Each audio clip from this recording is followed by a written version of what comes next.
I'm going to read you The Seven Silly Eaters by Mary Ann Hoberman.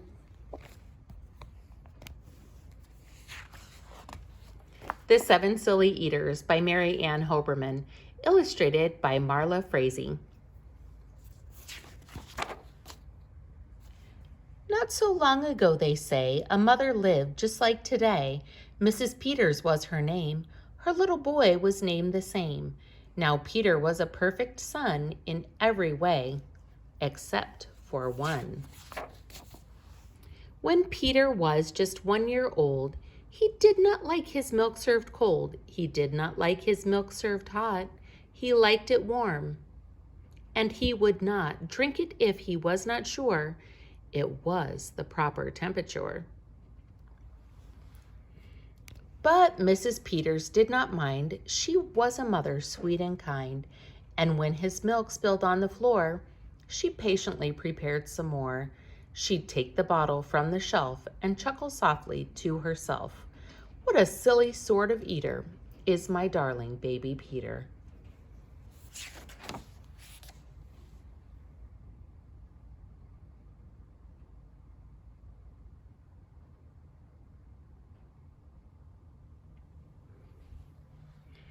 When Peter had not yet turned 2, another baby, sweet and new, was born, dear Lucy, small and fair, with big blue eyes and curly hair. But long before this child was grown, she had opinions of her own, of what she'd eat and what she'd not. She hated milk, both cold and hot, and warm was worst of all. Instead, whenever Lucy dear was fed, she bellowed for pink lemonade, not from a can. Oh no, homemade. But Mrs. Peters did not mind. She squeezed each lemon to its rind while mopping milk up from the floor and patiently preparing more. She'd take the lemons from the shelf and giggle softly to herself. What a silly pair of eaters are Lucy dear and Peter Peters.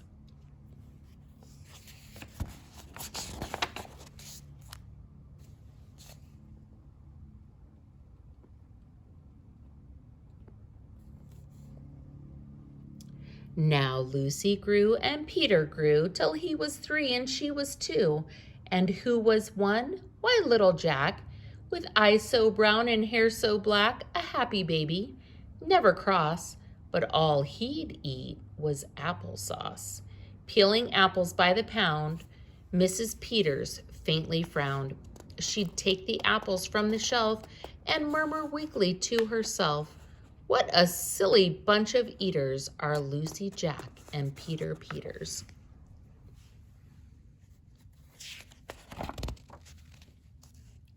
Peter, Lucy, and young Jack had another brother, Mac.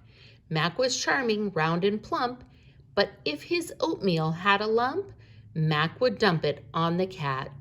Mrs. Peters hated that. But since she loved her children 4, she'd strain the oatmeal 2 times more.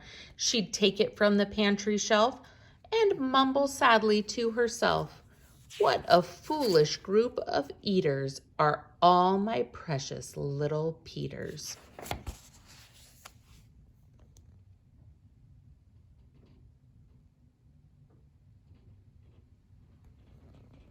Before another year was through, who came along?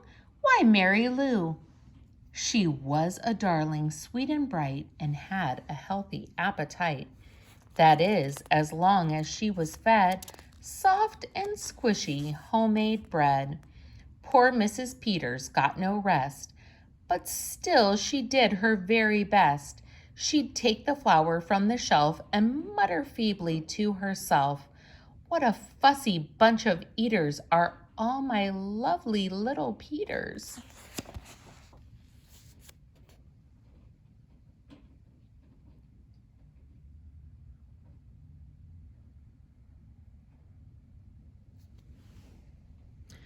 A year rolled by, the children grew. They really are a splendid crew, sighed Mrs. Peters, pinning pins and diapering her brand new twins, little sisters quick and smart, impossible to tell apart. But Flo liked poached eggs, Fran liked fried. If she mixed them up, they cried.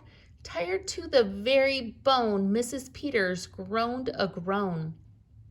She'd take the eggs down from the shelf and whisper weakly to herself, "What persnickety young eaters are all my 7 little Peters."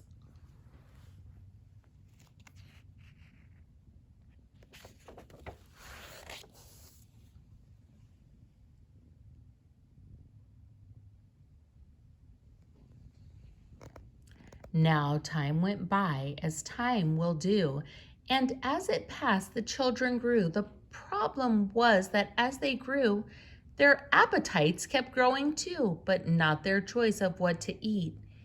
Each child continued to repeat. They wanted what they'd had before.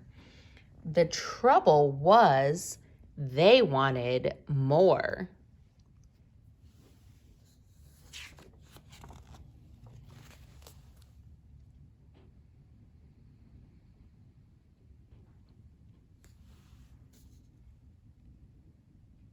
Creamy oatmeal, pots of it, homemade bread and lots of it, peeling apples by the peck. Mrs. Peters was a wreck.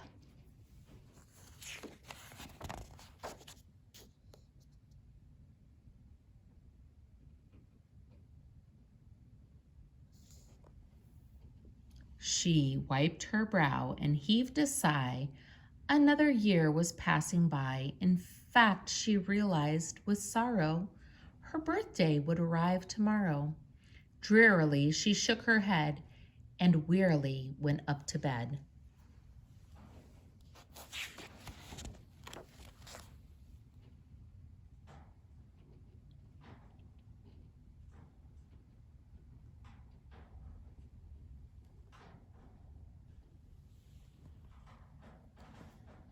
She thought the children had forgot her special day, but they had not. At crack of dawn, they all began to carry out their secret plan. Mrs. Peters would be fed a birthday breakfast in her bed, a breakfast made of all the foods that kept them in such happy moods. So while their weary mother slept, down the stairs the children crept, and from the cupboards and the shelves, happily they helped themselves. Cheerfully they chopped and stirred, preparing what they each preferred. But despite the pains they took, since nobody knew how to cook, to measure things or make them hot, the more they tried, the worse it got.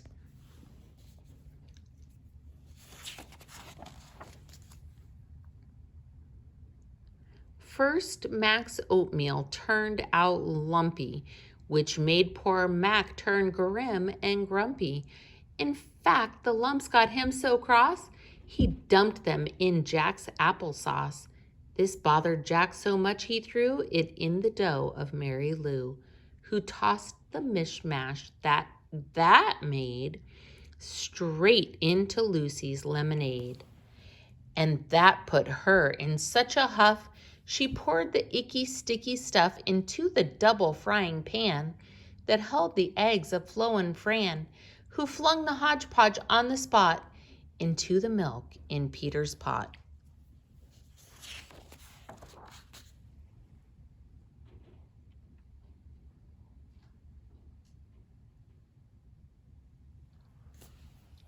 But when they saw what they had done, they wished they never had begun. They hardly slept a wink that night, and still things hadn't turned out right. And even though they'd tried their best, it hadn't worked. They were depressed. They'd be in trouble too unless they found some place to hide the mess.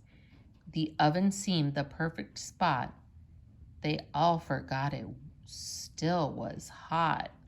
They stuck the pot inside and then they all went back to bed again.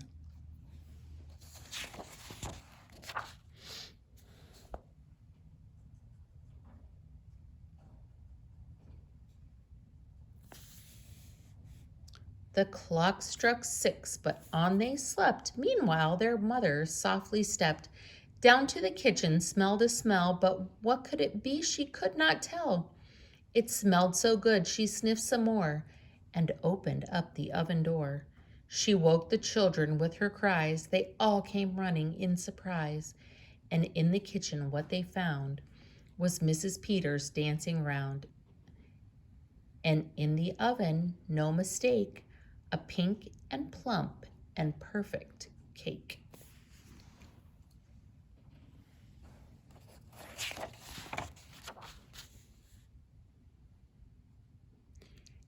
As their mother danced with glee, she cried, "A birthday cake for me!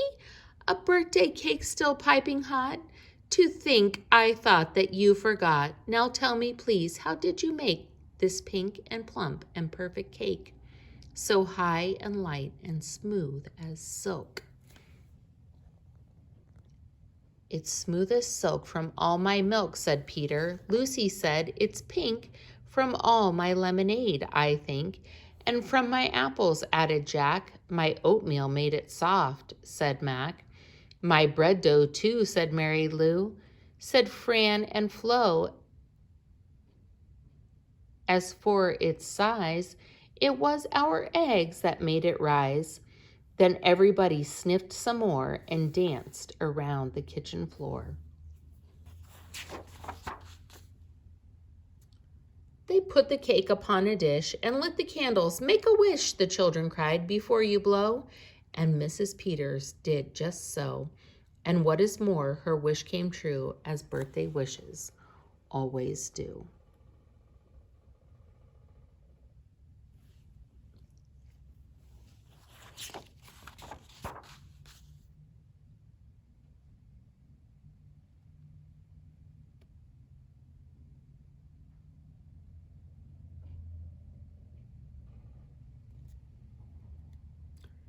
And from that day to this, 'tis said, the Peters family all is fed a single simple meal, just one, a meal that's good for every one, a meal on which they all agree, made from their secret recipe.